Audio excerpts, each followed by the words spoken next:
Hello students, let's continue with the application of time period of a satellite. That is, let's do some numerical based on the time period formula.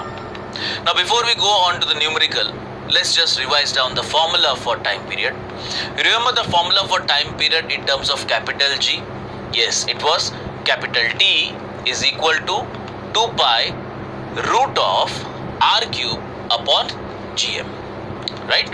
In this case, just remember the two cases.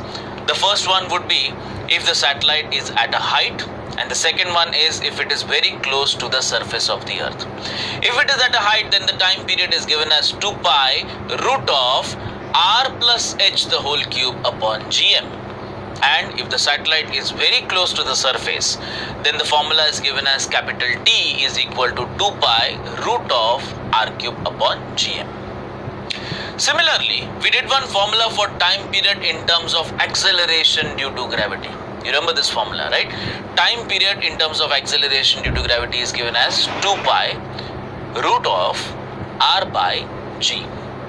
Again, in this case, if the satellite is at a height or close to the surface, we have got two special cases.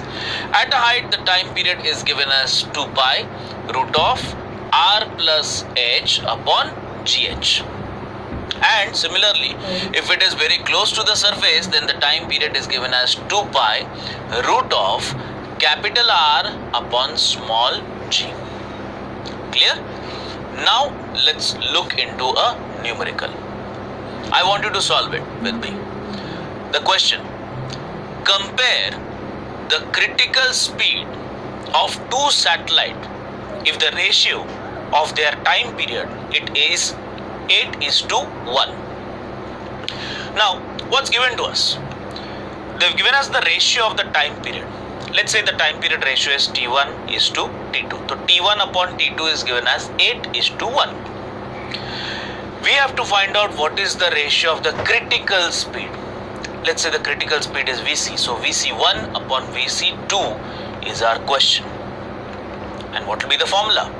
You know, the square of the time period is proportional to cube of the radius in which the satellite is orbiting. And also, you know the formula for Vc. Vc is given as root of gm upon r. So this will be your fundamental formulas. Let's keep this Vc on one side. Okay. And let's start with the time period condition. You know t square proportional to r cube. So I can say t1 square is proportional to r1 cube.